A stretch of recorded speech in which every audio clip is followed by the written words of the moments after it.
Let's talk about the most important part of a book. Hi, I am Annie, and I think the spine of a book is the most overlooked part of book cover design. Going back in history a bit, the 15th and 16th century, books were sold unbound. And the people who bought the books either didn't bind them at all or had them bound the way they liked them. This was, of course, very expensive. But you have to keep in mind that the average book costs about several month wages of a skilled laborer. So this was a very, very expensive thing to bind books and to buy books all together. And most people who bought books were rich and extremely rich because, showing your book collection to friends was a way to show not only your interests and intellect because you read books, but also to show how rich you were, as books were a luxury product.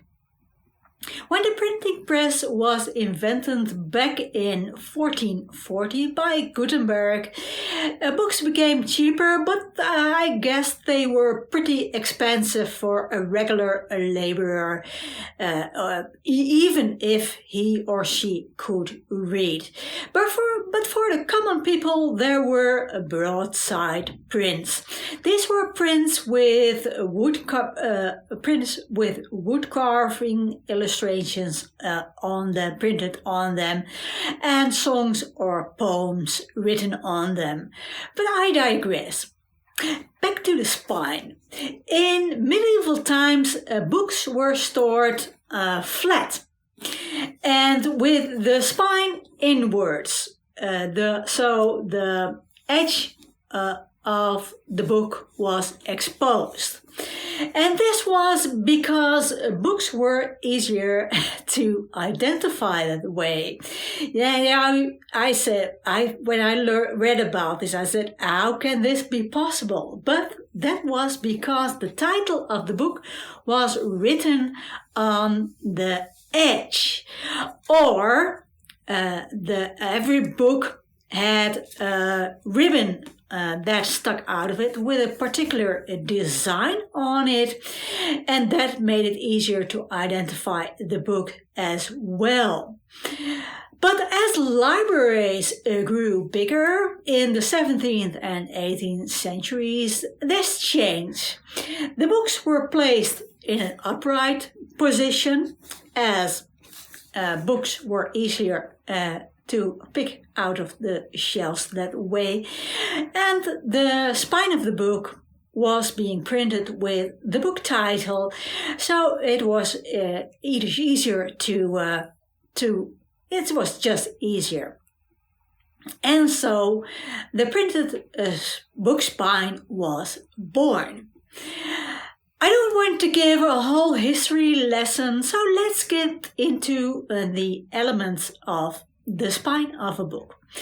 Like the cover, the spine has to contain at least the book title and often the name of the writer as well. When it is a bound book, a hardcover book, or the book is a bit thicker, then it often has or an illustration or a photograph on it as well. And of course, let's not forget the color, because the color is also important and extremely important when a book is not so thick, a bit thinner book. Take, for example, the spines of comics. European comics are often 48 pages, so you can't do very much with the spine except write in very small type the title and the author, the draftsman, and the writer of the graphic novel or comic. You can do more with it when it is a hardback comic. But when you have a series like these, you can identify the series by colors. Like for example, in this example, you can see that the green at the top, you can recognize the Largo Winch series, and a bit more on the right with the yellow at the top, you can recognize the Torgal series. But like I said, it's not easy to have an effective spine with these types of comics. As if there are standalone comics. You can do more with design when it is a hardback comic. Let's have a look at some regular book spines. Looking at my shelves with biographies, autobiographies and memoirs on it, I see that most of the spines have the name of the famous person on it, and if the book is a little bit thicker or a hardback copy, there is a photograph of the star of it or the famous person on it as well. Some of them I find highly effective, but others not so. Here I have the spine of the biography of Natalie Barney. The spine is a little bit faded, but it was dark green like this, so the title here was easier to read when this was new, of course.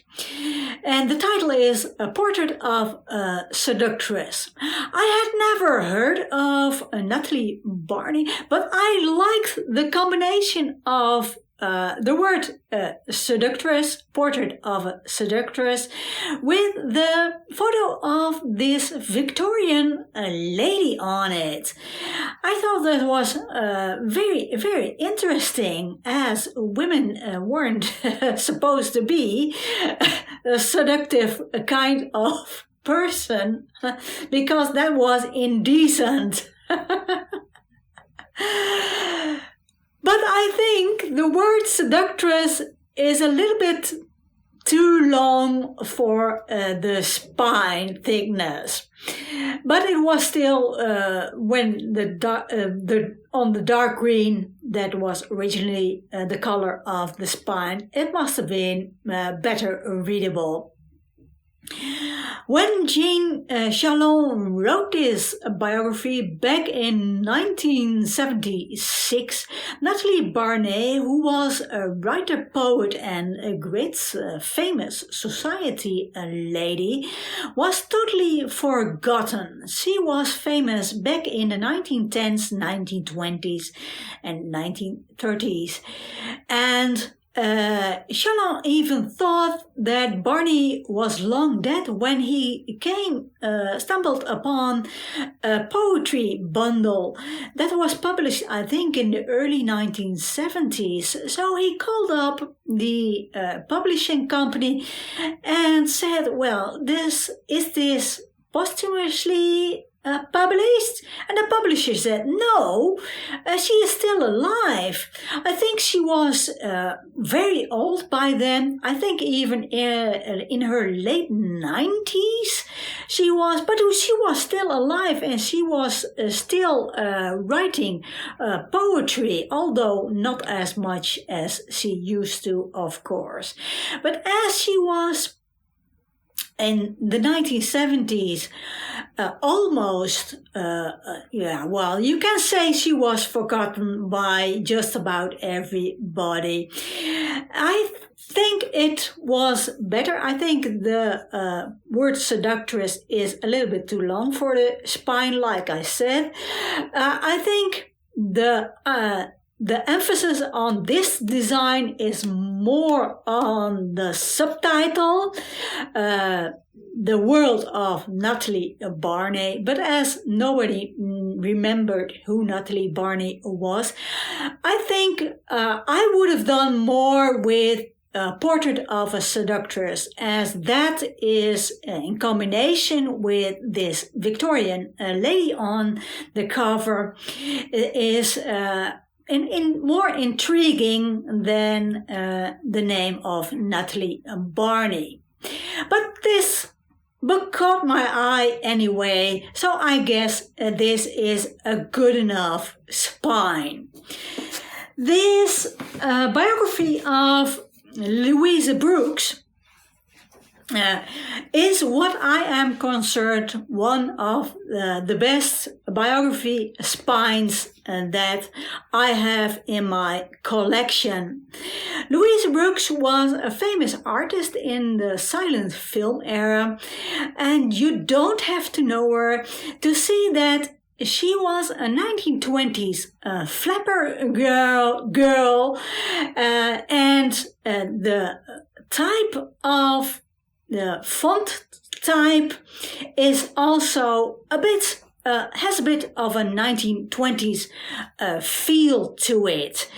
So you know that this is a book about somebody who lived in the 1920s.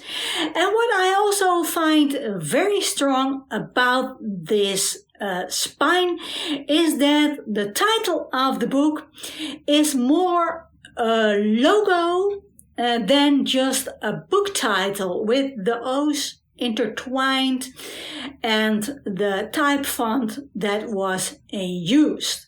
So I think this is a really good spine. So what about fiction?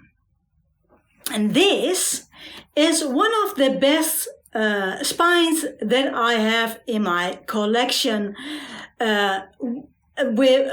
among the fiction books that I have.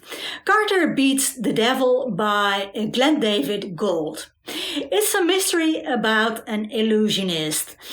And again, the title of the book is more of a logo than a book title.